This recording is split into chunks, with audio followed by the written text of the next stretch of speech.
মোহাম্মদ একটা এতিম, সে আল্লাহর রাসূল। কুরাইশের উচ্চবংশীয় নেতারা থাকতে সে হবে রাসূল? আমরা কি আমাদের পূর্বপুরুষদের ধর্ম ত্যাগ করব নাকি? সে পাগল হয়ে গেছে, কে তাকে বিশ্বাস করবে? আমি আপনাকে বিশ্বাস করি। আর ইতিহাসের প্রথম ইমানের আশ্বাস যার কণ্ঠস্বর থেকে এসেছিল, তিনি ছিলেন মক্কার অন্যতম ধনী ও অভিজাত নারী খাদিজা রাদিয়াল্লাহু তাআলা আনহু, যে নারীকে শহরের ক্ষমতাবান ও সম্মানিত পুরুষরা বিয়ে করতে চাইত, কিন্তু তিনি নিজের মনকে উন্মোচিত করেছিলেন এক সম্বলহীন এতিম যুবকের জন্য, মুহাম্মদ আল আমিন। খাদিজা রাদিয়াল্লাহু তাআলা আনহু শুধু একজন স্ত্রী ছিলেন না, তিনি ইসলামের জন্য নিজের সবকিছু বিলিয়ে দিয়েছিলেন। যখন তিনি ইন্তেকাল করেন তখন তার কোনো সম্পদই অবশিষ্ট ছিল না, কিন্তু খাদিজা রাদিয়াল্লাহু তাআলা আনহা-এর জন্য জান্নাতের দরজাগুলো প্রশস্তভাবে খুলে দেওয়া হয়েছিল। জিবরাইল আলাইহিস সালাম নবী সাল্লাল্লাহু আলাইহি ওয়াসাল্লামের কাছে সুসংবাদ নিয়ে এসেছিলেন। যখন খাদিজা রাদিয়াল্লাহু তাআলা আনহা আপনার নিকট আসবেন, তখন তাকে তার মহান প্রতিপালকের নিকট থেকে সালাম জানাবেন এবং আমার পক্ষ থেকেও, আর তাকে জান্নাতে এক প্রকার বিশেষ ফাঁপামুক্তা দিয়ে তৈরি প্রাসাদের সুসংবাদ দিন, যেখানে কোনো ক্লান্তি কিংবা হট্টগোল নেই। এটি এমন এক বয়সী নারীর গল্প যাকে নবী সাল্লাল্লাহু আলাইহি ওয়াসাল্লাম তার জীবনের শেষ দিন পর্যন্ত কখনো ভুলে যাননি। আল্লাহর রাসূলের বাণীর উপর সর্বপ্রথম বিশ্বাস স্থাপনকারী, ইসলামের জন্য নিজের সবকিছু উৎসর্গকারী খাদিজা রাদিয়াল্লাহু তাআলা আনহা-এর গল্প। এই ভিডিও সিরিজটি অসংখ্য নির্ভরযোগ্য ইসলামিক সোর্স থেকে পাওয়া তথ্যের ভিত্তিতে তৈরি করা হয়েছে। সকল এআই ভিজুয়াল নির্ভরযোগ্য মুসলিম স্কলারদের পরামর্শ এবং ইসলামের নির্দেশনার আলোকে তৈরি করা হয়েছে। মরুভূমির বুক চিরে উঁচু উঁচু পাহাড়ের দুপাশে ঘেরা এক নিঃশব্দ উপত্যকায় ছিল একটি শহর, নাম মক্কা। কাবার ছায়া মেখে বেঁচে থাকা এক নগরী, যেখানে সকাল সন্ধ্যা মরুর বাতাসের সঙ্গে মিশে উঠত কাফেলার পদধ্বনি। আর সেই শহরেই বসবাস করতেন কুরাইশ গোত্রের একজন সর্বাধিক সম্মানিত ও ধনী ব্যবসায়ী খুয়াইলিদ। তার সহধর্মিণী ফাতেমা ছিলেন এক সম্ভ্রান্ত বংশের কন্যা, শালীনতা আর মর্যাদায় যাকে সবাই শ্রদ্ধার চোখে দেখত। একদিন আল্লাহ তাদের ঘরকে এক কন্যা সন্তান দিয়ে বরকতময় করলেন। তার আগমনটা হলো প্রত্যাশার একটু আগেই। খুয়াইলিদ নবজাতক কন্যাকে স্নেহ ভরে তুলে নিলেন কোলে। ছোট্ট দুটো চোখের দিকে তাকাতেই তার মুখে নরম এক হাসি ফুটে উঠল।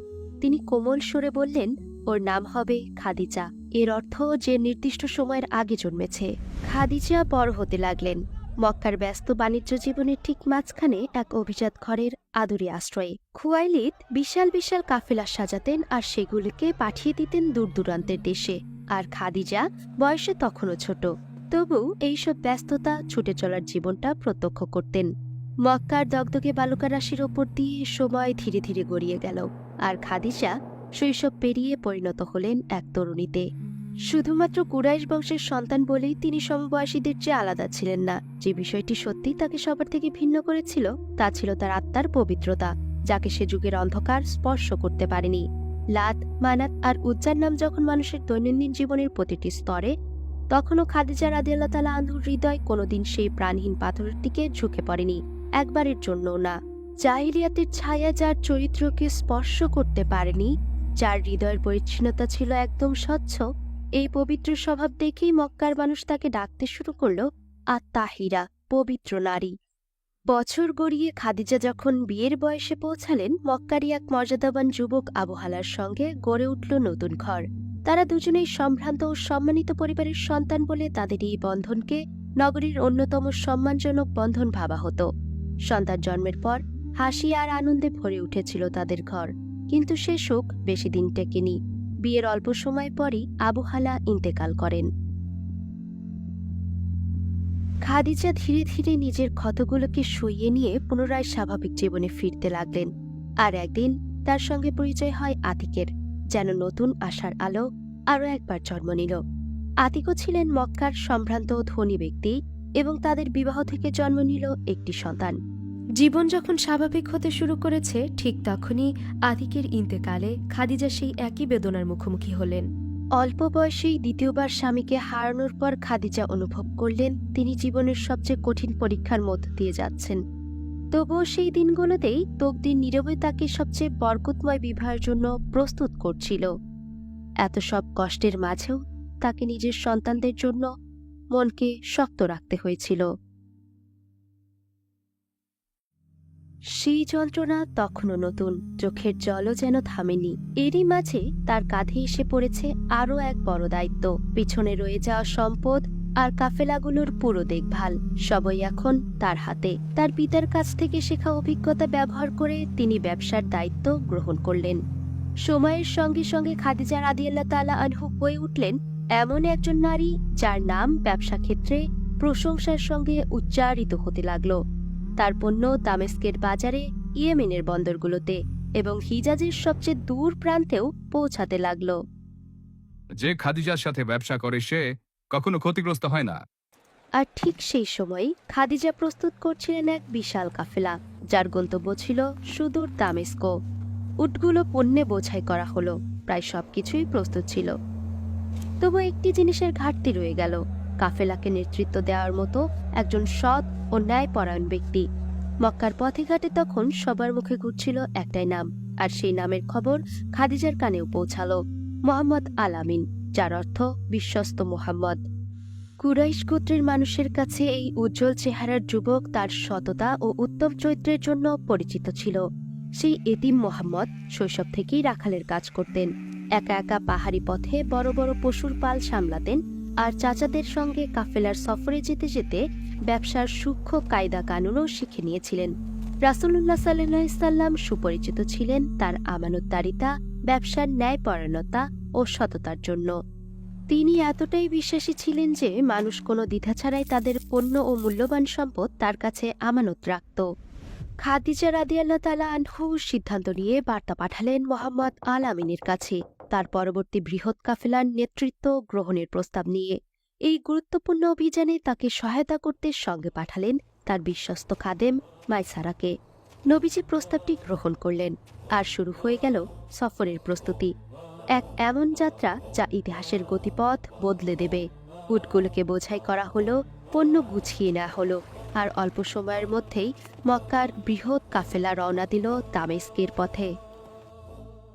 কাফেলার অগ্রভাগে ছিলেন তরুণ মোহাম্মদ সাল্লাল্লাহু আলাইহি সাল্লাম, আর তার সাহায্যের জন্য ছিল অভিজ্ঞ মাইসারা। দগদগে মরুর সূর্যের নিচে ডজন ডজন উট ধীরে ধীরে এগিয়ে চলল বালুর বুক চিরে। দিন পেরোল, মাইলের পর মাইল পেছনে পড়ে রইল। অবশেষে তারা পৌঁছে গেল দামেস্কের ভূমিতে। তারা বিশ্রামের জন্য একটি সন্ন্যাসীর কুটিরের পাশে গাছের ছায়ায় আশ্রয় নিল। সন্ন্যাসীটি মনোযোগ সহকারে লক্ষ্য করে ধীরে ধীরে মাইসারার কাছে গিয়ে জিজ্ঞেস করল, ওই গাছের নিচে বসে থাকা লোকটি কে? তিনি কুরাইশ গোত্রের একজন যুবক, তার নাম মোহাম্মদ। কি বললে? মোহাম্মদ? জেনে রাখো, ওই গাছের নিচে নবীগণ ছাড়া অন্য কোনো মানুষ কখনো বসেনি। মাইসারা এক মুহূর্তের জন্য স্তব্ধ হয়ে গেল। তার হৃদস্পন্দন বেড়ে গেল। তিনি প্রচণ্ড বিস্ময়ে মোহাম্মদ সাল্লাল্লাহু আলাইহি সাল্লামের দিকে তাকালেন। সন্ন্যাসীর কথাটা মাইসারার মনে গভীর দাগ কাটল, আর সফর জুড়ে সে আরও একটি বিষয় লক্ষ্য করল। দুপুরে মরুর মাথার উপর সূর্য যখন আগুনের মতো জ্বলছিল, আকাশে দেখা দিল এক খণ্ড মেঘ। তরুণ মোহাম্মদ সাল্লাল্লাহু আলাইহি সাল্লাম উটের পিঠে এগিয়ে চলতেই সেই মেঘটাও তার সঙ্গেই চলল, ঠিক তার পথ অনুসরণ করে। মনে হচ্ছিল আলতো ছায়া আর শীতলতা দিতে সঙ্গে করেই তাকে পাঠানো হয়েছে। এরপর থেকে যতবারই মাইসারা তার দিকে তাকাত, তার মন শ্রদ্ধায় ভরে যেত। তারা মক্কায় ফিরে এলে আনন্দ আর উত্তেজনায় মাইসারার চোখে মুখে ফুটে ওঠে। খাদিজার সামনে দাঁড়িয়ে সে শুধু কাফেলার লাভের হিসাবই না, বরং তার দেখা সব কিছু সে খুলে বলল। মাইসারার কথাগুলো খাদিজার হৃদয়কে ছুঁয়ে গেল। তিনি ছিলেন মক্কার অন্যতম সম্মানিতা নারী, এজন্য ধনী ও প্রভাবশালী পরিবারগুলো পাল্লা দিয়ে তাকে বিয়ের প্রস্তাব পাঠাত। কিন্তু তিনি সবার জন্যই হৃদয়ের দরজা বন্ধ রেখেছিলেন, যতদিন না মুহাম্মদ সাল্লাল্লাহু আলাইহি ওয়াসাল্লামের সঙ্গে পরিচয় হল। কারণ খাদিজা অবশেষে খুঁজে পেয়েছেন সেই বিশ্বাস আর সততা যা এতদিন ধরে খুঁজছিলেন। খাদিজা তার ঘনিষ্ঠ বান্ধবী নাফিসাকে পাঠালেন মোহাম্মদের কাছে, তার অন্তরের কথা পৌঁছে দিতে। নাফিসা সময় করে একদিন কথা বললেন, খাদিজা, আমি মোহাম্মদের সঙ্গে কথা বলেছি। আমি তাকে জিজ্ঞেস করেছি তুমি বিয়ে করছো না কেন। সে বলল, আমার সামর্থ্য নেই, আমার কাছে পর্যাপ্ত সম্পদ নেই। ঠিক তখনই আমি বুঝে গেলাম তোমাদের বিবাহে কোনো বাধাই নেই। তাই আমি বললাম, যদি সেই ব্যবস্থা হয়ে যায় আর যদি তোমাকে সৌন্দর্য, সম্পদ আর মর্যাদার অধিকারিণী একজন নারীর সঙ্গে বিয়ের প্রস্তাব দেয়া হয়, তুমি কি গ্রহণ করবে? সে বিস্ময়ে আমার দিকে তাকিয়ে জিজ্ঞেস করল, কে তিনি? আমি তোমার নাম বললাম, খুয়াইলিদের কন্যা খাদিজা। সে কিছুক্ষণ থেমে বিস্মিত কণ্ঠে বলল, এটা কিভাবে সম্ভব? আমি তাকে বললাম, সেটি আমার ওপর ছেড়ে দাও। এরপর সে বলল, তাহলে আমি রাজি। এই সুসংবাদ পাওয়ার পর নবীজি বিষয়টি চাচা আবু তালেবের সঙ্গে আলোচনা করলেন, যিনি শৈশব থেকে তাকে আগলে বড় করেছেন। তারপর আবু তালিব ও খাদিজার চাচা আমর ইবন আসাদের মধ্যে কথা হলো। আমার ভাইয়ের পুত্র মোহাম্মদ ইবনে আবদুল্লাহ সম্পর্কে তোমরা জেনে রাখো, কুরাইশের কোনো যুবকই তার সমতুল্য হতে পারে না। হে কুরাইশের লোকেরা, আমাদের পরিবারের পক্ষ থেকে আমি আনন্দের সঙ্গে এই বিবাহ গ্রহণ করছি। তোমরা সাক্ষী থাকো। আমি খুয়াইলিদের কন্যা খাদিজাকে মোহাম্মদ ইবনে আবদুল্লাহর সঙ্গে বিবাহ দিলাম। সেই মুহূর্তটি শুধু দুই হৃদয়ের নিছক মিলন ছিল না, এটি ছিল একটি উম্মার সূচনা। সেই দিন 40 বছর বয়সী খাদিজা এবং 25 বছর বয়সী মুহাম্মদ সাল্লাল্লাহু আলাইহি সাল্লাম এক ছাদের নিচে এক হলেন। মক্কার অভিজাত নারী আর মানুষের মধ্যে সবচেয়ে বিশ্বস্ত পুরুষ। কিন্তু এটি কোনো সাধারণ ঘর ছিল না, এ ছিল পৃথিবীর সবচেয়ে বরকতময় একটি পরিবার। এই দেয়ালগুলোর ভেতরেই একদিন ওহীর প্রথম আলো জ্বলে উঠবে। এই ঘরেই বেড়ে উঠবে ফাতেমা রাদিয়াল্লাহু তাআলা আনহু জান্নাতের সাইদা, আলী রাদিয়াল্লাহু তাআলা আনহু ইলমের দরজা এবং নবীর বরকতময় পরিবার। আর সেই দিন থেকেই এই ঘর থেকে জ্বলে ওঠা আলো ধীরে ধীরে পুরো বিশ্বকে আলোকিত করতে শুরু করবে।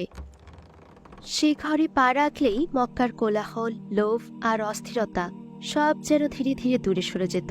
রয়ে যেত শুধু শান্তি, শব্দে বর্ণনাতীত এমন এক প্রশান্তি। নবী সাল্লাল্লাহু আলাইহি সাল্লাম খাদিজার চোখের দিকে তাকাতেন আর গভীর মনোযোগে তার সব কথা শুনতেন। সিদ্ধান্তের মুহূর্তে তার সঙ্গে পরামর্শ করতেন, তার মতামতকে মূল্য দিতেন। খাদিজা ছিলেন তার প্রশান্তির আশ্রয়। আর খাদিজা, তিনি কখনো এমন স্ত্রী ছিলেন না যিনি খুঁত ধরেন, বিচার করেন কিংবা আঘাত দেন। তিনি ছিলেন সেই কোমল হৃদয় যিনি দয়ার আবরণে তাকে ঘিরে রাখতেন, সবসময় তার পাশে থাকতেন। সময় এগুতে লাগলো এবং সেই বরকতময় ঘর আবারও আনন্দে ভরে উঠল। খাদিজা রাদিয়াল্লাহু তাআলা আনহু তার প্রথম সন্তান ছোট্ট কাসিমকে কোলে নিলেন। নবী সাল্লাল্লাহু আলাইহি সাল্লামের চোখে পিতৃত্বের আনন্দ দেখে তার হৃদয় গভীর ও কোমল এক শান্তিতে ভরে উঠল। সেদিন থেকে মক্কার মানুষ নবী সাল্লাল্লাহু আলাইহি সাল্লামকে ডাকতে শুরু করল আবু আল কাসিম নামে, অর্থাৎ কাসিমের পিতা। কিন্তু তাদের আনন্দ বেশি দিন স্থায়ী হল না। তারা একসঙ্গে খুব বেশি সময় কাটানোর আগেই জন্মের মাত্র কয়েক বছর পর কাসিম ইন্তেকাল করলেন। খাদিজার জন্য এটি ছিল ভাষার অতীত এক যন্ত্রণা। তার প্রিয় সন্তান তার কোলে নেই। তিনি তার সন্তানের গন্ধ নিতে পারছিলেন না। তিনি আর তার বুকের উষ্ণতা অনুভব করতে পারছিলেন না। একজন মায়ের জন্য সন্তানের মৃত্যুর কষ্ট সহ্য করার চেয়ে কঠিন আর কিছুই নেই। নবীজি তার প্রিয় সন্তানকে কবরস্থ করার পর নিজেও সেই যন্ত্রণা অনুভব করলেন। কিন্তু দুঃখের গল্প এখানেই থামেনি। কাসিমের পর পরবর্তী বছরগুলোতে যেসব পুত্র সন্তান তাদের ঘরে এসেছিল, তারাও একে একে চলে গেল। খাদিজার বুকের ভেতর সেই ব্যথা আরো গভীর হয়ে রয়ে গেল। অনেক সময় চোখের জল ধরে রাখতে না পেরে তিনি রাসূল সাল্লাল্লাহু আলাইহি সাল্লামকে জিজ্ঞেস করতেন, হে আল্লাহ রাসূল, তারা এখন কোথায়? আর অশ্রুসিক্ত নয়নে নবী সাল্লাল্লাহু আলাইহি সাল্লাম উত্তর দিতেন, তারা জান্নাতে রয়েছে। একের পর এক সন্তান হারানো, একটির পর একটি ছোট্ট জানাজা, শেষবারের মতো নিজের সন্তানকে কোলে নেওয়া, নিজের শিশুকে শেষবারের মতো বুকে জড়িয়ে ধরা, তার সুন্দর মুখের দিকে তাকানো। একজন মায়ের জন্য এর চেয়ে বড় যন্ত্রণা আর কি হতে পারে? এটি ছিল বর্ণনাতীত, হৃদয় বিদীর্ণ করা এক যন্ত্রণা।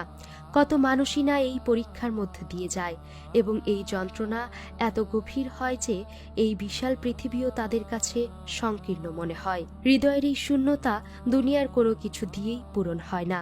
কিন্তু এমন মুহূর্তেই আল্লাহর প্রতিশ্রুতি সবচেয়ে বড় শক্তিতে পরিণত হয়। যা হারিয়েছে তা চিরতরে হারায়নি, বরং তারা অন্য এক জগতে চলে গেছে। সেখানে ছোট্ট শিশুরা জান্নাতের পাখির মতো এক উত্তম স্থানে শান্তিতে বসবাস করছে। আর একদিন এই বিচ্ছেদ মিলনে পরিণত হবে। এই বিশ্বাস হৃদয়ের যন্ত্রণাকে হালকা করে দেয়। হ্যাঁ, এই দুনিয়াতে বিচ্ছেদ হলেও চিরস্থায়ী আবাসে হবে মিলন, আর কখনো বিচ্ছেদ হবে না সেখানে। আর তাই চোখের জল হয়তো পুরোপুরি শুকায় না, কিন্তু অন্তরে আশার আলো জ্বলে ওঠে। তবে এসবের মাঝেও একই প্রশ্ন মনে আসে, কিন্তু আমার সঙ্গেই কেন? অথচ আমাদের রব বলেন, তোমরা কি এমন ধারণা পোষণ করো যে তোমরা জান্নাতে সহজেই প্রবেশ করবে, অথচ তোমাদের কাছে পরীক্ষা আসবে না? সেই মুহূর্তে যেন সব কিছু পরিষ্কার হয়ে যায়। এই পথ আমাদের পূর্বে আরো অনেকে হেঁটে গিয়েছে, আর সবচেয়ে বেশি আল্লাহর প্রিয় বান্দা মুহাম্মদ আর তার বিশ্বস্ত স্ত্রী খাদিজা। তারা আমাদের দেখিয়ে দিয়েছেন, সন্তান হারিয়ে হৃদয় যখন চূর্ণ হয়, তখনও একটি রূহ তার রবের কাছে সম্পূর্ণভাবে সঁপে দিতে পারে। তার পবিত্র চোখ থেকে ঝরে পড়া অশ্রু হয়ে উঠেছিল সবচেয়ে স্পষ্ট প্রমাণ যে আপনার অশ্রু স্বাভাবিক। এটি মানব স্বভাবেরই একটি অংশ। তাদের জীবন ছিল জীবন্ত প্রমাণ যে গভীরতম যন্ত্রণাতেও মানুষের ঈমান মজবুত থাকতে পারে। সন্তান হারানোর ব্যথা তাদের হৃদয়ে তখনও তাজা, কিন্তু তাদের ঘর শীঘ্রই শিশুদের হাসিতে পূর্ণ হয়ে উঠবে। একে একে খাদিজা তার মেয়েদের জন্মদান করলেন, জয়নব, রুকাইয়া, উম্মে কুলসুম এবং ফাতিমা। রাসূলুল্লাহ এবং খাদিজার ঘরে ছিল বর্ণাতীত শান্তি, কিন্তু মক্কার রাস্তায় তারা যে অত্যাচার এবং অবিচার দেখত, তা দুজনেরই হৃদয়ে গভীর ব্যথা সৃষ্টি করত। খাদিজায়ের হৃদয়ে এসব দেখে কাঁদত, কিন্তু মুহাম্মদের হৃদয় আরো গভীরভাবে আহত হতো।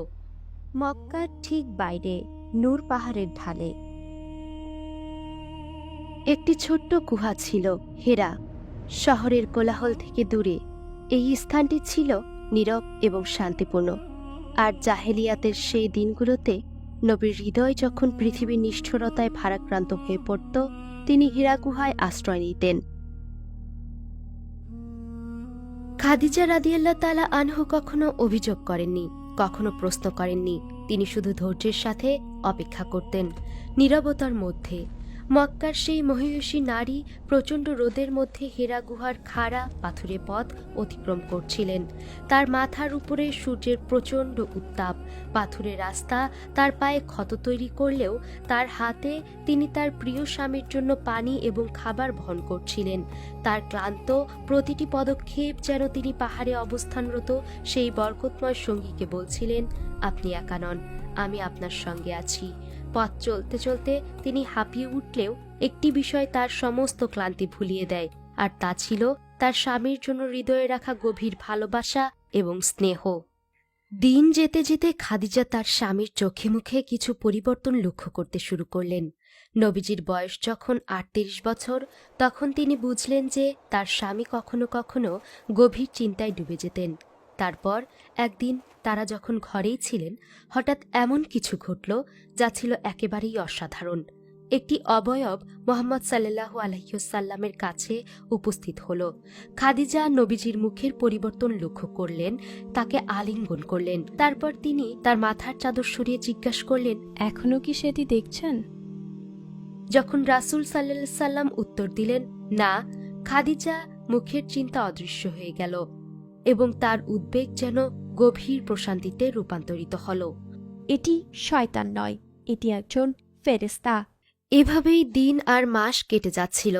খাদিজা যখন অন্যান্য ঘটনাগুলো একে একে স্বামীর কাছ থেকে শুনছিলেন, তখন তার হৃদয়ে গভীর শ্রদ্ধা জন্ম নেয়, কারণ তিনি জানতেন যে তার স্বামী যার মধ্য দিয়ে যাচ্ছিল তা কোনো সাধারণ ঘটনা নয়। অবশেষে ৬১০ খ্রিস্টাব্দ এলো। আকাশজুড়ে নক্ষত্রগুলো যেন ঝুলেছিল প্রদীপের মতো আলো ছড়িয়ে। মুহাম্মদ সাল্লাল্লাহু আলাইহি সাল্লাম আবারও একা হেরা গুহায়। চারিদিকে রাতের গভীর অন্ধকার, আর পাহাড় দাঁড়িয়েছিল নীরবে, রবের দিকে মুখ করে বিনীত এক সিজদার মতো। হ্যাঁ, যে মুহূর্তের অপেক্ষা শত শত বছর ধরে ছিল, অবশেষে সে মুহূর্ত এসে পৌঁছালো। মনে হচ্ছিল গোটা বিশ্বজগৎ নিঃশ্বাস আটকে আছে, আর আসমান যেন অপেক্ষা করছে সেই প্রথম শব্দটির জন্য।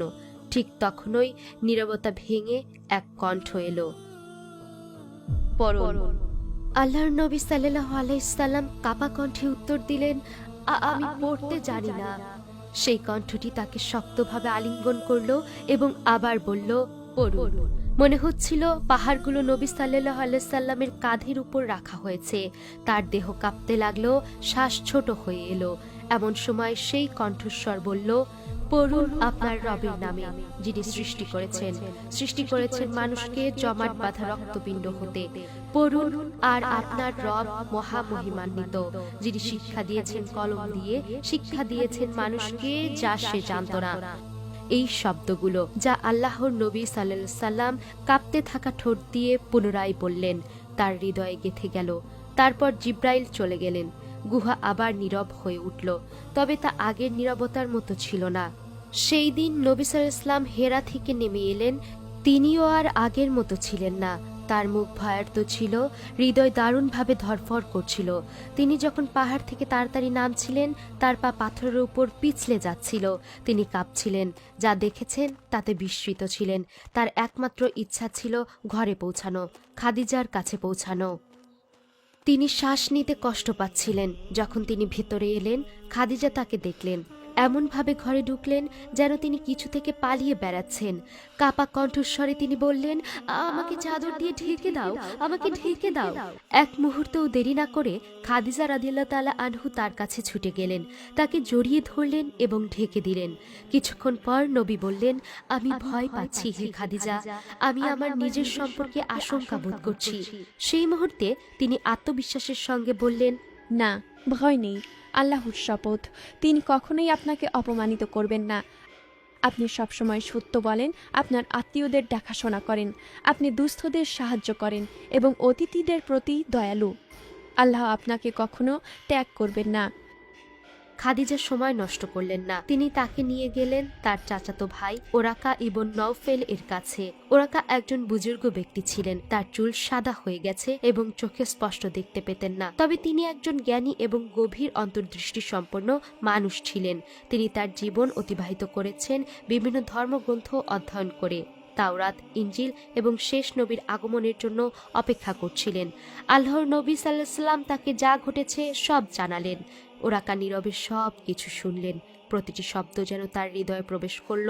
তার বলা প্রতিটি শব্দ যেন তার উপর গভীর প্রভাব ফেলেছে। তার মুখে উচ্ছ্বাস এবং গাম্ভীর্য ভেসে উঠল। সুসংবাদ! এই সেই ফেরেশতা জিব্রাইল যাকে মুসা আলাইহিস সালামের নিকট আল্লাহ প্রেরণ করেছিলেন। আপনি এই জাতির নবী। কিন্তু মনে রাখবেন, আপনার জাতি আপনার বিরোধিতা করবে। তারা আপনাকে আপনার মাতৃভূমি ছেড়ে যেতে বাধ্য করবে। এরপর আর কিছুই আগের মতো থাকবে না। প্রথম ওহির সেই শিহরণ তখনও একেবারে জাটকা, কিন্তু এরপর সেই কণ্ঠ পুনরায় ফিরে এলো না। আল্লাহর রাসূল গভীর উদ্বিগ্ন হয়ে পড়লেন। অপেক্ষার সেই দিনগুলোতে খাদিজাই ছিলেন তার সবচেয়ে বড় শক্তি। আর তারপর এক রাতে অবশেষে অপেক্ষার পালা শেষ হলো। আবারও ওহী নাজিল হলো আল্লাহর রাসূলের নিকট। জিব্রাইল আলাইহিস সালাম আবির্ভূত হলেন। আলোয় ভরা গভীর ও মহিমান্বিত এক উপস্থিতি। এবার নির্দেশ ছিল স্পষ্ট, হে বস্ত্রাবৃত ব্যক্তি, উঠুন, অতঃপর সতর্ক করুন, আর আপনার রবের শ্রেষ্ঠত্ব ঘোষণা করুন, আর আপনার পরিচ্ছদ পবিত্র করুন, আর শিরক পরিহার করে চলুন, আর বেশি পাওয়ার প্রত্যাশায় দান করবেন না, আর আপনার রবের জন্যই ধৈর্য ধারণ করুন। নবুয়তের মিশন এখন শুরু হয়ে গেছে। হেরায় যে ওহির সূচনা হয়েছিল তা এবার এগোবে আরো বড় এক আদেশ নিয়ে, মানুষকে সত্যের দিকে ডাকতে, রহমতের দিকে ডাকতে, আর একমাত্র রবের ইবাদতের দিকে ডাকতে। রাসূলুল্লাহ সাল্লাল্লাহু আলাইহি সাল্লাম উঠে দাঁড়ালেন। খাদিজা তার দিকে তাকিয়ে দেখলেন চেহারায় চাপা এক গভীর উত্তেজনা। তিনি কাছে এসে নরম স্বরে জিজ্ঞেস করলেন, হে কাশিমের পিতা, আপনি ঘুমাচ্ছেন না কেন? হে খাদিজা, ঘুম আর বিশ্রামের সময় পেরিয়ে গেছে। জিব্রাইল আবার আমার কাছে এসেছেন। তিনি বলেছেন, মানুষদের কাছে আল্লাহর আদেশ পৌঁছে দিন। ইয়া রাসূলুল্লাহ, আপনার রব আপনাকে কি আদেশ করেছেন? আমার রব আমাকে তার বার্তা পৌঁছে দিতে বলেছেন, মানুষকে সত্যের দিকে ডাকতে বলেছেন। কিন্তু কে আমাকে বিশ্বাস করবে? ঠিক তখনই ঘরের ভেতর নেমে এলো এক গভীর নীরবতা। খাদিজার হৃদয় যেন তার হৃদয়ের সঙ্গেই ধরফর করে উঠল। চোখ ভিজে গেল অশ্রুতে। অনেক বছর আগে সবাই যে সম্পদের পেছনে ছুটছিল, খাদিজা তা বেছে নেননি। তিনি বেছে নিয়েছিলেন রাসূলুল্লাহের বিশ্বস্ত হৃদয়কে। আর প্রথম ওহির রাতের সেই কণ্ঠস্বর আজও তার কানে বাজে, আমাকে ঢেকে দাও, আমাকে ঢেকে দাও। এখন সেই সব কিছু মিলেমিশে তার হৃদয়ে একটাই বাক্যের রূপ নিল, সবাইকে শেখানোর আগে ইয়া রাসূলাল্লাহ, আপনি আমাকে আল্লাহর সত্য ধর্ম শেখান, কারণ আমি আপনাকে বিশ্বাস করি। আর সেই মুহূর্তে ইতিহাসে ইমানের প্রথম কণ্ঠস্বর উঠে এলো খাদিজার কাছ থেকে। এটা শুধু একজন স্ত্রীর কথা ছিল না, বরং এ ছিল একটি পুরো উম্মায়ের জন্য জন্মের সূচনা। রাসূলুল্লাহ তার রবের কাছ থেকে পাওয়া আমানত সবার আগে তুলে দিলেন সেই মানুষের হাতে যাকে তিনি সবচেয়ে বেশি বিশ্বাস করতেন। ইতিহাসে ইমানের প্রথম কণ্ঠস্বর শোনা গেল খাদিজার ঘর থেকেই। খাদিজা হলেন প্রথম মুমিন, উম্মার প্রথম ব্যক্তি। আর সেই দিন এক ঘরের ভেতর উচ্চারিত আমি বিশ্বাস করি ধীরে ধীরে ছড়িয়ে পড়ে পরিণত হলো কোটি কোটি মানুষের ইমানে। আমরা এমন একটা প্রজেক্ট শুরু করেছি যেটা আগে কখনো করা হয়নি। নির্ভরযোগ্য উৎস থেকে নেওয়া 100+ রেফারেন্স আর এআই এর সাহায্যে আমরা শিশুদের জন্য তৈরি করছি একেবারে ইউনিক সিরা সিরিজ। আপনি জানেন, আজ দুঃখজনকভাবে নিষ্পাপ মনগুলো চারিদিকে হলিউডের ভুয়া রোল মডেল দিয়ে ঘেরা। আমরা চাই আমাদের সন্তানরা বড় হোক সবচেয়ে মহান আদর্শে অনুপ্রাণিত হয়ে, রাসূলুল্লাহের পথে চলার প্রেরণা নিয়ে। এই সিরিজটি মূলত তুর্কি ও ইংরেজি ভাষায় তৈরি হবে, যা সারা বিশ্বের লক্ষ লক্ষ শিশুর হৃদয় স্পর্শ করবে। কিন্তু এই কাজের পেছনে থাকা এআই, ডাবিং, এডিটিং সবকিছুর খরচ খুবই বেশি। তবু আমরা বিশ্বাস করি এটা হবে উম্মার জন্য এক বড় বরকত ও সদকায়ে জারিয়ার সুযোগ। আপনি যদি এই নেক কাজে সহযোগিতা করতে চান অথবা কোনো নির্দিষ্ট এপিসোড স্পন্সর করতে চান, তাহলে হোয়াটসঅ্যাপে আমাদের সাথে যোগাযোগ করতে পারেন।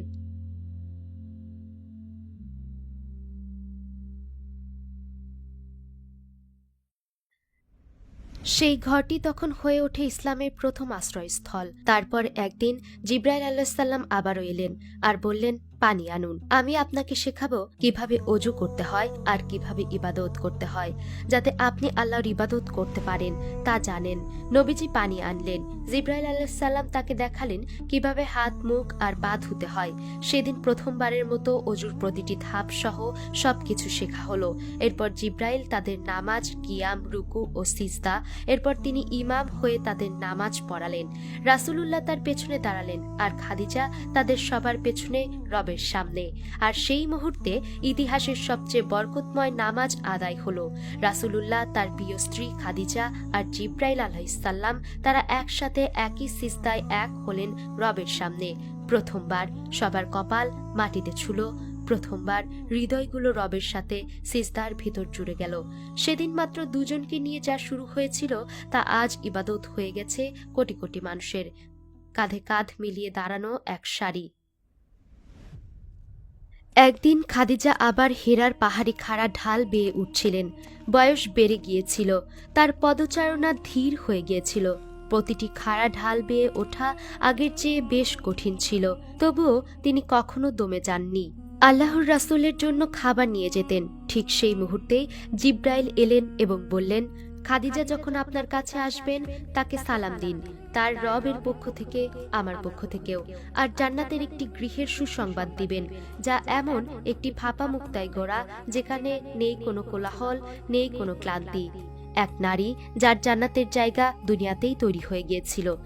এক নারী যাকে জিবরাইল নিজে শান্তির সালাম জানালেন, আর তার রবও। কারণ তিনি দিয়েছিলেন তার জীবন, তার সম্পদ, তার হৃদয়, স্বামী ও তার দাওয়ার পথে। তিনি বয়ে নিয়েছিলেন সবচেয়ে ভারী দায়িত্বগুলো, নিয়েছিলেন নিজের কাঁধে, সহ্য করেছিলেন একের পর এক ব্যথা, আর তবু কখনো অভিযোগ করেননি, একবারও আফসোস করেননি।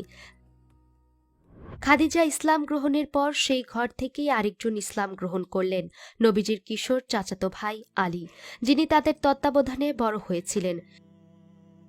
শিশু হৃদয়ের নিষ্পাপতায় ইসলাম কবুল করলেন সেই ছোট্ট ছেলেটি একদিন ইসলামে জ্ঞানের দরজা হয়ে উঠেছিল। বহু বছর আগে জায়েদ রাদিয়াল্লাহু তাআলা আনহুকে শিশু অবস্থায় বন্দী করা হয়েছিল।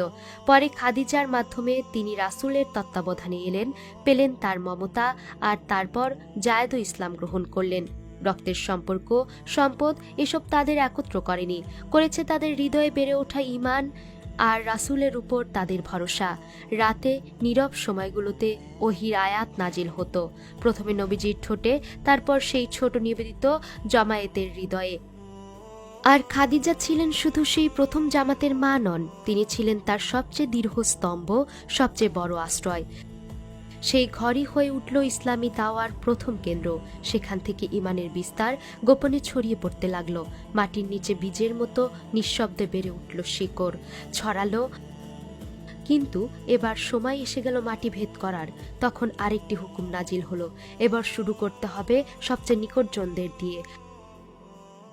আর সতর্ক করো সবাইকে, শুরু করো তোমার নিকটতম আত্মীয়দের থেকে। এই নির্দেশের পর আল্লাহর রাসূল খাদিজার সাথে কথা বললেন, আর তারপর তার ঘরে তার চাচাদের ও বনি হাশিমের ছেলেদের জন্য খাবার তৈরি হলো। খাবার প্রস্তুত করে মেহমানদের স্বাগত জানানো হলো। খাওয়া দাওয়ার পরে নবী করিম সাল্লাল্লাহু আলাইহি ওয়াসাল্লাম উঠে দাঁড়িয়ে তার স্বজনদের ইসলামের দাওয়াত দিলেন, দুনিয়া আর আখিরাতে সত্যিকার সাফল্যের পথ দেখালেন। তিনি কথা শেষ না করতেই একটা বিদ্রুপপূর্ণ চিৎকার নীরবতা ভেঙে দিল। সে ছিল তারই চাচা আবু লাহাব। সে দাওয়াকে ঠাট্টা করল, সুসংবাদকে তুচ্ছ করল, আর কঠিন কথায় সেই আলো নিভিয়ে দিতে চাইল। তারপর একে একে সবাই উঠে চলে গেল, আর খাবার যেমনটা ছিল তেমনই পড়ে রইল। রাসূল সাল্লাল্লাহু আলাইহি ওয়াসাল্লাম তার নবুয়তের প্রথম ধাপে কষ্ট পেয়েছিলেন আপনজনদের দ্বারাই, প্রথম পদক্ষেপেই। আর সেই মুহূর্তেই তিনি বুঝে গেলেন এই পথের সবচেয়ে কঠিন পরীক্ষা আসবে তাদের হাতেই, যারা তার সবচেয়ে কাছের মানুষ। এবং খুব শীঘ্রই আল্লাহ সুবহানাহু ওয়া তাআলার পক্ষ থেকে স্পষ্ট হুকুম এলো, তোমাকে যা আদেশ করা হয়েছে তা প্রকাশ করো, আর মুশরিকদের থেকে মুখ ফিরিয়ে নাও। মক্কার রাস্তায় এবার সত্য প্রতিধ্বনিত হবে। কাছের আত্মীয় স্বজনকে ইসলামের দাওয়াত দেওয়ার নির্দেশের পর এবার আল্লাহর কাছ থেকে সমগ্র মানব জাতির কাছে ইসলামের দাওয়াত পৌঁছে দেওয়ার নির্দেশ এলো। এই আহ্বান কিছু হৃদয়ে জাগালো গভীর শান্তি আর আনন্দ, কারো চোখ ভরে উঠল অশ্রুতে। আল্লাহর বাণী শুনে তারা ঈমানের সাথে আল্লাহর রাসূলের পেছনে দাঁড়িয়ে গেলেন। আরও কিছু মানুষ যারা সত্যের বদলে বেছে নিল অহংকার আর জেদ। তারা নবীজিকে আরও কষ্ট দিতে যা পারল করল।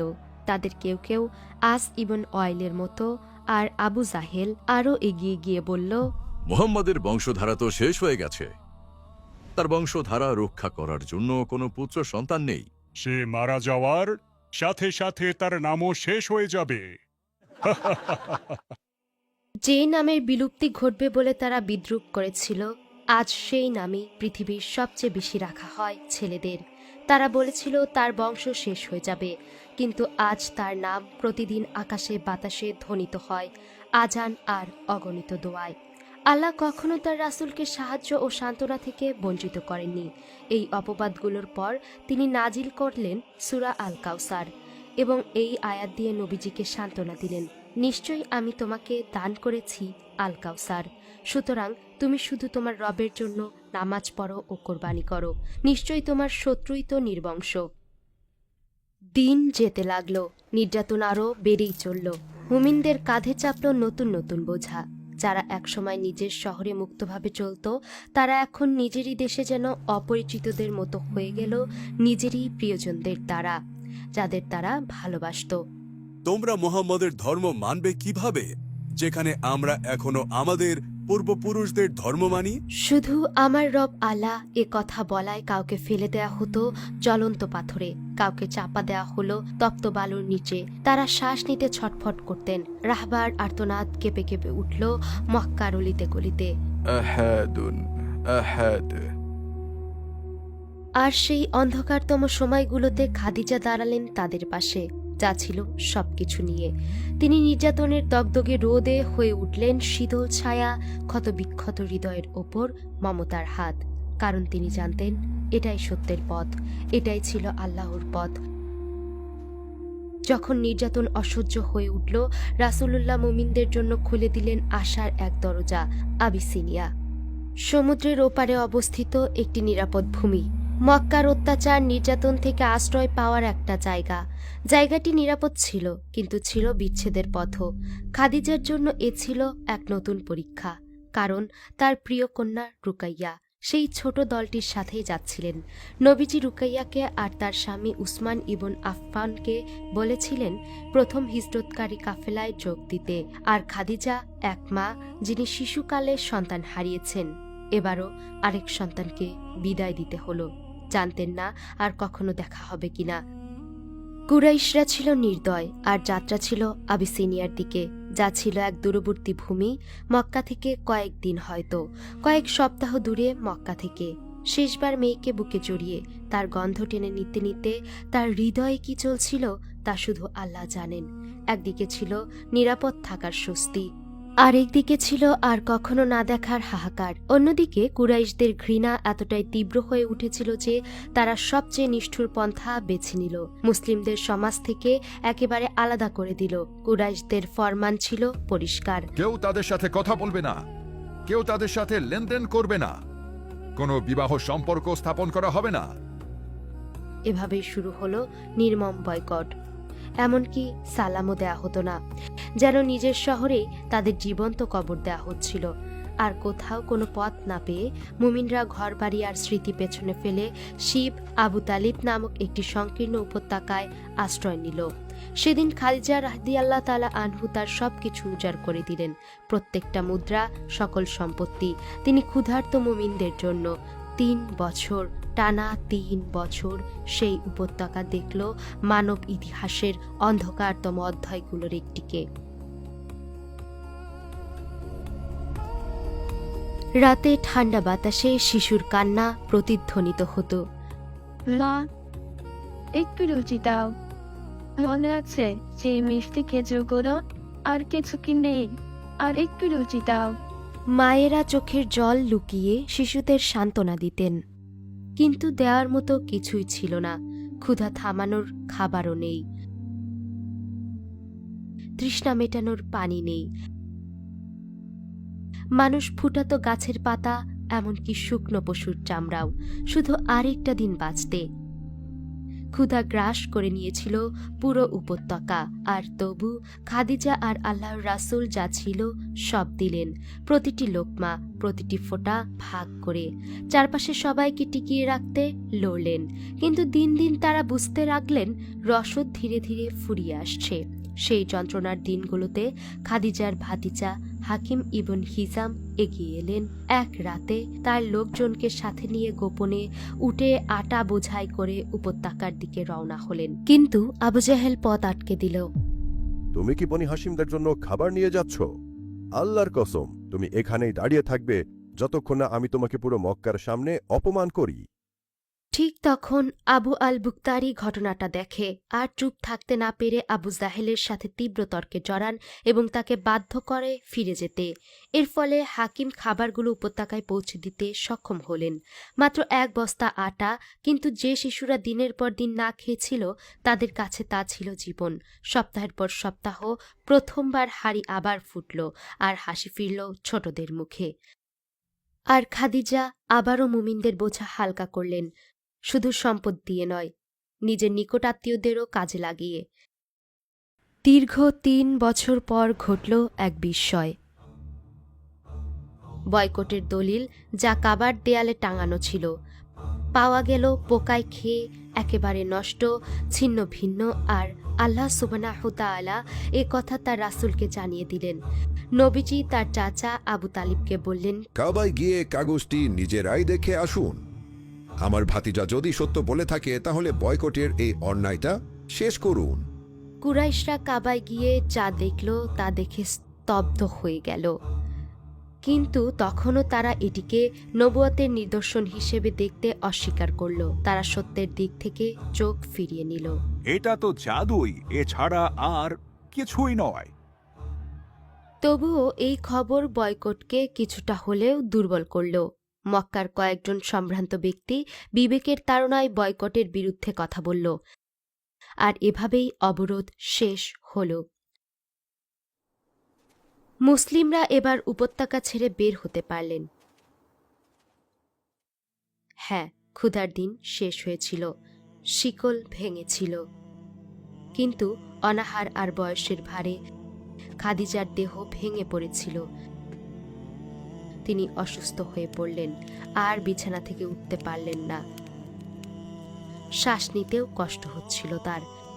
এত বছরের ভারে তার শরীর তখন দুর্বল হয়ে গিয়েছিল। অসুখ বাড়তে লাগলো, শ্বাস ভারী হয়ে উঠল। তবু তার অন্তরে কোনো অনুশোচনা ছিল না, ছিল শুধু এই শান্তি। প্রতিটি নিঃশ্বাস তিনি তার রব আর তার দাওয়ার জন্য দিয়েছিলেন। আর তার শয্যার পাশে ছিলেন তার সঙ্গী, যাকে তিনি নিজের প্রাণের চেয়েও বেশি ভালোবাসতেন, মোহাম্মদ। খাদিজা তার বরকতময় মুখের দিকে তাকালেন। জীবনের সেরা দিনগুলো কেটেছে তারই পাশে। তিনি সব হারিয়েছিলেন, তবু তার সবচেয়ে বড় সম্পদ ছিল আল্লাহর রাসূলের পাশে থাকা। যেন তার হৃদয় ধুকপুক করত একটাই বাক্যে, হে আল্লাহর রাসূল, আপনার জন্য আমি আমার মা, আমার বাবা, আমার সম্পদ আর আমার জীবনও কোরবানি করতে চাই। দুনিয়ার সব কিছুর দাম ছিল শুধু তার হাসি। তিনি হাসলে দুনিয়া সুন্দর হয়ে উঠত। তিনি যখন বলতেন খাদিজা, সেই ডাক এই বিশ্বে আর কোনো শব্দই যেন এত সুন্দর ছিল না। কিন্তু এখন খাদিজা ধীরে ধীরে চলে যাচ্ছিলেন এবং রসুলের হৃদয় দুঃখ ভারাক্রান্ত হয়ে উঠছিল। তিনি তার প্রিয় খাদিজাকে বিদায় জানাচ্ছিলেন। তাদের মেয়েরাও ছিল, আর সবচেয়ে ছোট ফাতিমা। তিনি তখনও কেবল শিশু, ভঙ্গুর হৃদয় নিয়ে কাঁদছিল। খাদিজা এই দৃশ্য সহ্য করতে পারলেন না।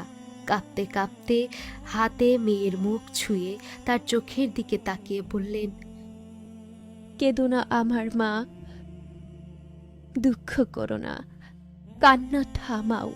মনে আছে জিব্রাইল তোমার বাবাকে কি বলেছিলেন? খাদিজা যখন তোমার কাছে আসবে তাকে সালাম দিও, তার রব এর পক্ষ থেকে আর আমার পক্ষ থেকেও। আর তাকে সুসংবাদ দিও, জান্নাতের এক মহলের ফাঁপা মুক্তায় গড়া, যেখানে নেই কোনো কোলাহল আর নেই কোনো ক্লান্তি। কেঁদো না আমার মা। তবু ছোট ফাতিমার অশ্রু থামল না, আরো জোরে ঝরতে লাগলো। তার মায়ের কথাগুলো বিচ্ছেদের ব্যথা আরো গভীর করে দিল। তিনি অশ্রুপূর্ণ চোখ নিয়ে তার পিতার দিকে তাকালেন, যেন বলছেন, আব্বা, আমাকে সান্ত্বনা দিন। রাসূলুল্লাহ মেয়ের ব্যথা গভীরভাবে অনুভব করলেন, আর কোনোভাবেই তিনি চোখ সরাতে পারছিলেন না তার প্রিয় খাদিজার মুখ থেকে। কত গভীরভাবে তিনি তাকে ভালোবাসতেন। 25 বছর ধরে তিনি ছিলেন তার সঙ্গিনী। প্রতিটি পদক্ষেপে তিনি ছিলেন পাশে, তিনি ছিলেন তার খাদিজা। আর এখন সেই প্রিয় সঙ্গিনী তার মালিকের কাছে ফিরে যাচ্ছেন। নবীজির বরকতময় মুখে ছিল গভীর শোক, তবু ছিল আল্লাহর কাছে সমর্পিত হৃদয়ের নীরব শান্তিও। কারণ এখন যে মুক্তার মহল তার জন্য প্রতিশ্রুত ছিল, তা তাকে ডাকছিল। খাদিজা শেষবার আল্লাহর রাসূলের মুখের দিকে তাকালেন, তারপর তাকালেন তার সন্তানদের দিকে, আর নীরবে তার রবের কাছে সঁপে দিলেন নিজের রুহু। খাদিজা ফিরে গেলেন তার সৃষ্টিকর্তার কাছে, পরম দয়াময়ের কাছে। চারপাশ ভরে উঠল অশ্রু আর শোকে, আর প্রতিধ্বনিত হল শুধু এই বাক্য, ইন্না লিল্লাহি ওয়া ইন্না ইলাইহি রাজিউন। নিশ্চয়ই আমরা আল্লাহরই, আর তার কাছেই আমাদের সবাইকে ফিরে যেতে হবে। যে নারী দুনিয়াতেই তার রবের সালাম পেয়েছিলেন, তিনি এখন পৌঁছে গেলেন সেই সত্তার কাছে, যিনি সেই সালাম পাঠিয়েছিলেন। খাদিজা দুনিয়া ছেড়ে চলে গেলেন। তিনি রেখে গেলেন শুধু কেবল এতিম সন্তান নয়, এক নবীর হৃদয়ে অটুট শক্তি, আর পুরো উম্মার জন্য এক পথ। যে ছেলেটিকে তিনি বড় করেছিলেন, জায়েদ, একদিন তিনি ইসলামের বাহিনীর নেতৃত্ব দিয়েছেন, কুরআনের আলো বহন করে দূর দূরান্তের মাটিতে পৌঁছে দিয়েছেন। যে শিশুটি তার তত্ত্বাবধানে বড় হলো, আলী হয়েছিলেন জ্ঞানের দরজা, আর একদিন মুসলিমদের নেতা। আর তার প্রিয় কন্যা ফাতিমা হয়েছিলেন পবিত্রতার প্রতীক, হয়েছিলেন হাসান ও হুসাইনের মা। বাবার বংশধারা বহন করেছিলেন, আর রাসূলের কাঁধে বহন করা ইসলামের বার্তা পৌঁছে গিয়েছিল শতাব্দী পেরিয়ে কোটি মানুষের কাছে। খাদিজার ত্যাগ বেঁচে থাকবে রাসূলুল্লাহর বিজয়ের ভেতরেই। চলে যাওয়ার বহু বছর পরও নবীজি তার খাদিজাকে ভালোবাসা আর ব্যাকুলতায় স্মরণ করতেন। এমনকি 10 বছর পরেও তার নাম উঠলেই নবীজির চোখ ভরে উঠত অশ্রুতে। বহু বছর পরে তার কথা বলতে গিয়ে তিনি বলেছিলেন, আল্লাহ আমাকে কখনো খাদিজার চেয়ে উত্তম কাউকে দেননি। মানুষ যখন আমাকে অস্বীকার করল, সে আমার উপর ঈমান আনলো। তারা যখন আমাকে মিথ্যাবাদী বলল, সে সত্যের সাক্ষ্য দিল। যখন কেউ আমাকে কিছু দিল না, সে আমাকে তার সম্পদ দিয়ে সহায়তা করল। আর আল্লাহ আমাকে তার মাধ্যমেই সন্তান দিয়ে বরকত দিলেন। কিছু ভালোবাসা সত্যিই চিরন্তন। খাদিজা রাদিয়াল্লাহু তাআলা আনহু তার রবের কাছে ফিরে যাওয়া মানে সবকিছু শেষ হওয়া নয়, বরং এক অনন্ত পুনর্মিলনের শুরু। যেখানে মিলবেন তা জান্নাত, যেখানে নেই কোনো বিচ্ছেদ। তাই নবীজির হৃদয়ে তার নাম আর তার ভালোবাসা চিরদিন জীবন্ত। এটাই আমাদের মা খাদিজা রাদিয়াল্লাহু তাআলা আনহু আমাদের জন্য রেখে গেছেন সম্পদ কিংবা জমিজমা নয়, বরং আল্লাহর রাসূলের প্রতি ভালোবাসা। মানে এই বলতে পারা, হে আল্লাহর রাসূল, আপনাকে পাথর মারা হয়েছিল, আপনি ক্ষুধার্ত ছিলেন, আপনাকে ঘর ছাড়া করা হয়েছিল, আপনি রাতে উম্মার জন্য কাঁদতেন, আর আপনার কারণে এই বার্তা আমার কাছে পৌঁছেছে। তাই আমিও আপনাকে ভালোবাসি, আমার সম্পদ, আমার সন্তান, আমার নিজের প্রাণের চেয়েও বেশি। আমাদের মা খাদিজার মতোই। তাকে ভালোবাসা মানে তার জন্য ব্যাকুল হওয়া আর বলা, ইস, যদি একবার আপনাকে দেখতে পেতাম, আপনার পাশে বসে আমার সব কষ্ট আপনাকে বলতাম। তাকে ভালোবাসা মানে প্রতিটি পদক্ষেপে, প্রতিটি কথায় হৃদয় কেঁপে ওঠা, নিজেকে জিজ্ঞেস করা, এখন যদি আল্লাহর রাসূল আমাকে দেখে ফেলতেন, তিনি কি হাসতেন? আর তার প্রতি ভালোবাসার সবচেয়ে বড় প্রমাণ হলো তার পথ অনুসরণ করা আর তার মিশনকেই নিজের মিশন বানানো। কারণ তার সুন্নাহ, তার বরকতময় পথ শেষ যুগে পথ হারানো মানবতার জন্য এক নির্ভুল দিশারি। রাসূলুল্লাহকে ভালোবাসা মানে তার সুন্নাহ দিয়ে নিজের জীবন সুন্দর করা।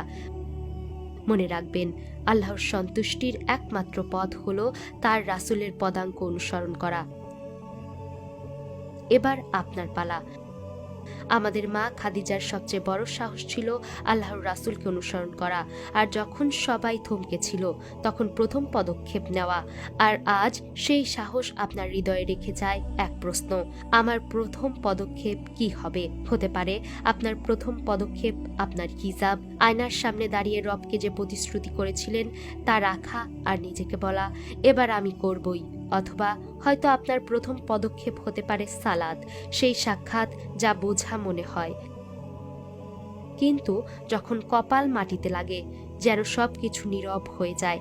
আর সেই নীরবতায়, সেই সিজদার মুহূর্তে আপনি বুঝতে পারবেন যে সালাতকে আপনি বোঝা ভাবছিলেন সেটাই আসলে আপনাকে ঠিক রেখেছে। কিন্তু আমি জানি সেই প্রথম পদক্ষেপ কিন্তু সহজ নয়। আপনার মনে কুমন্ত্রণা আসে, অনেক দেরি হয়ে গেছে, অনেক ভুল করেছি, আল্লাহ কি আমাকে গ্রহণ করবেন? তুমি আগেও চেষ্টা করে আবার থেমে গেছো। কিন্তু জেনে রাখবেন, আপনার রব এটা দেখেন না যে আপনি কতবার পাপ করেছেন, দেখেন আপনি কত আন্তরিকভাবে তার দরজায় ফিরে আসেন। আপনি যখন বলেন আমি ফিরে এসেছি, তিনি কখনো জিজ্ঞেস করেন না এতদিন কোথায় ছিলে। মনে রাখবেন, আমাদের রব কি প্রতিশ্রুতি দেন, আমার বান্দা যদি আমার দিকে হেঁটে আসে, আমি তার দিকে দৌড়ে যাই। আর এখন আপনার প্রথম পদক্ষেপ নিন, ভয় পাবেন না, কারণ আল্লাহ কখনো তাকে ছেড়ে দেন না যে তার উপর ভরসা করে। হ্যাঁ, খাদিজার গল্প এখানেই শেষ, কিন্তু এই যাত্রা চলতেই থাকবে ইনশাআল্লাহ। পরের এপিসোডে আমরা দেখব এক প্রিয় মায়ের গল্প, যিনি স্বপ্নে পেয়েছিলেন এমন এক সন্তানের সুসংবাদ, যিনি হবেন সব জগতের রহমত। তিনি আমাদের নবীর প্রিয় মা, দুই জাহানের আলো, আমিনার গল্প। আপনি প্রস্তুত থাকলে পরের এপিসোডে তার গল্প আমাদের অপেক্ষায় আছে।